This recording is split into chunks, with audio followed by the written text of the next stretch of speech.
जय श्री गणेश दोस्तों। हमारी आज की कहानी का नाम है नियत। कहानी अच्छी लगे तो प्लीज़ चैनल को सब्सक्राइब कर लीजिएगा। अब शुरू करते हैं कहानी। अरे कुलक्षणी, कहाँ मर गई?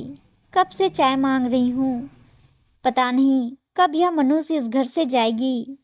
जन्म लेते ही माँ को खा गई और महीने भर बाद बाप को। आए दिन रूपा की चाची रूपा पर इस तरह के व्यंग बाण बरसाती रहती।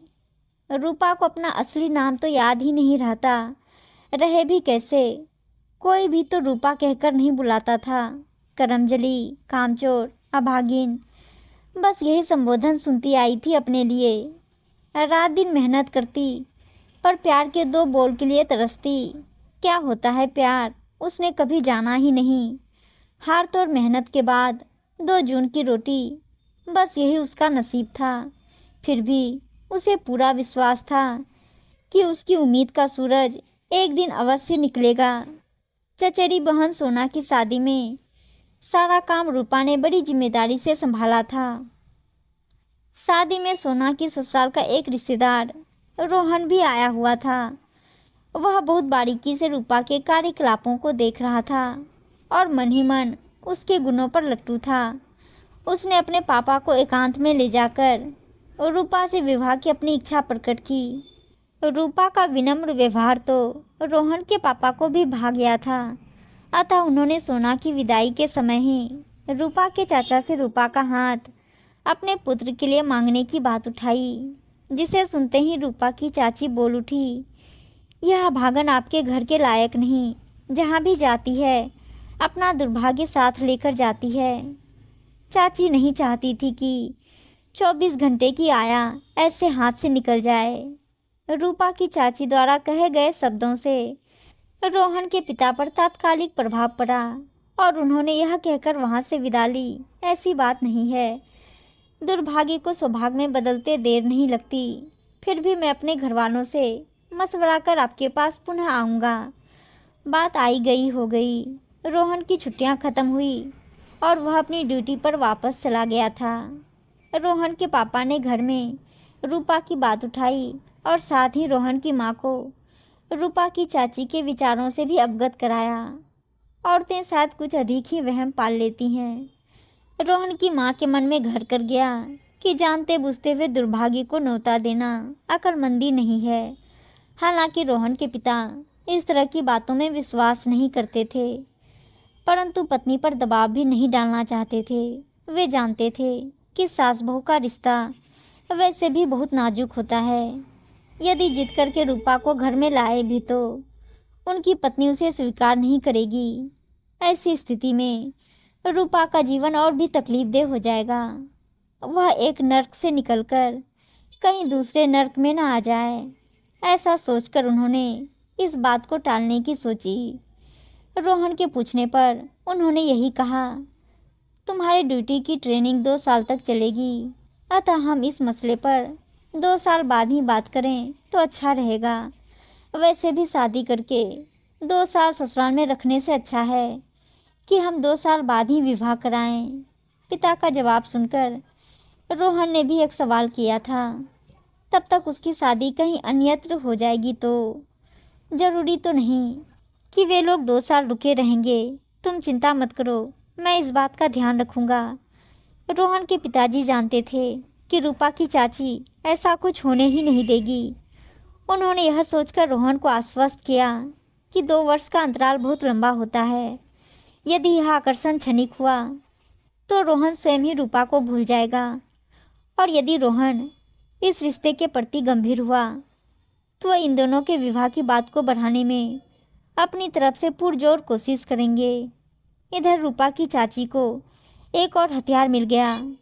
रूपा की भावनाओं को नेस्तनाबूद करने का। तानों की बौछार तीव्रतर होने लगी। बहुत दिनों तक रोहन की तरफ से कोई सूचना नहीं मिलने पर रूपा के चाचा भी निराश हताश हो उठे थे। अब तो कहीं अन्यत्र शादी की बात चलाने पर रूपा की चाची ही स्वयं आगे बढ़कर रोक देती। क्यों बार बार अपनी बेइज्जती कराने पर तुले हो? रोहन के पिता द्वारा अपमानित किया जाना क्या कम था? क्या बोले जा रही हो? रोहन के पिता ने हमारा कब अपमान किया? पति के एक प्रश्न के जवाब में प्रश्नों की ढेरी लगा देती, खुद आगे बढ़कर हाथ मांगना और फिर एकदम से चुप्पी साध लेना अपमान नहीं तो और क्या है। खुदा ना खास्ता एक आध बार यदि और रिश्ता टूट गया तो सोना के लिए शर्मनाक स्थिति नहीं हो जाएगी। क्या चाहते हो? इस अभागन के दुर्भाग्य का फल सोना भुगते। रूपा के चाचा ने चुप रहने में ही भलाई समझी। ज़्यादा बहस करने पर उनकी पत्नी का गुस्सा रूपा पर ही निकलता। रूपा ने तो इस स्थिति को अपनी नियति मानकर स्वीकार कर ही लिया था। उसे तो आजीवन सब कुछ सहना ही है, कोई दूसरा विकल्प भी तो नहीं। अपने ऊपर लगे अभागन के ठप्पे को वह किस आधार पर खारिज करवाती। दिन गुजरते रहे। बीच बीच में रोहन अपने पिता से रूपा का समाचार पूछता रहता। पिता भी उसे आश्वस्त करते हुए अपनी ट्रेनिंग पर ध्यान देने का आग्रह करते। यूं ही 2 वर्षों का समय गुजर गया। अगले सप्ताह रोहन की ट्रेनिंग पूर्ण होने वाली थी। रोहन ने पिता को फ़ोन किया, पापा मैं अगले हफ्ते वहाँ आ रहा हूँ, तब तक आप रूपा के चाचा जी से बात कर लें, हम अगले ही दिन उनके घर चलेंगे। लड़की वालों को ज़्यादा दिनों तक लटका कर रखना ठीक नहीं। इस रिश्ते के लिए क्या तुम सचमुच गंभीर हो? पिता के इस प्रश्न पर रोहन तो जैसे भड़क ही गया। ये कैसी बातें कर रहे हैं पापा? मुझसे 2 सालों का लंबा वक्त मांगकर आप स्वयं पीछे हट रहे हैं। मैं तो समझता था कि मुझसे ज़्यादा आप उत्सुक होंगे इस बात के लिए। मैंने तो तय कर लिया है कि मैं विवाह उसी लड़की से करूँगा। आप साथ नहीं जाएंगे तो मैं अकेला ही चला जाऊँगा। रोहन के इस स्पष्ट निर्णय ने उसके पिता के मन में चल रहे संशय के काले बादलों का सफाया कर दिया। फिर तो उन्होंने सबसे पहले अपनी पत्नी को विश्वास में लेकर इस रिश्ते के लिए राजी किया। उन्हें राजी होने में ज़्यादा देर नहीं लगी, क्योंकि किसी भी माँ के लिए अपने संतान से बढ़कर कोई भी चीज़ मायने नहीं रखती। रोहन के आते ही पिता पुत्र बिना किसी पूर्व सूचना के रूपा के घर जा पहुँचे।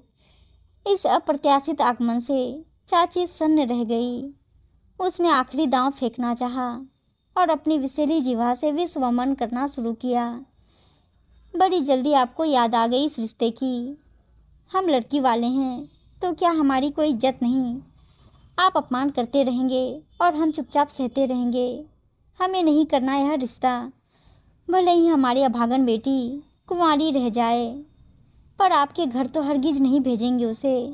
चाची को उम्मीद थी कितनी बेइज्जती सहकर भला कौन लड़का वाला विवाह को राजी होगा। इस उम्मीद के विपरीत रोहन के पिता ने रूपा के चाचा के सामने हाथ जोड़कर निवेदन किया, मैं मानता हूँ कि मुझसे गलती हुई है, पर सच मानिए आप सभी को अपमानित करने का कोई विचार मेरे मन में दूर दूर तक नहीं था।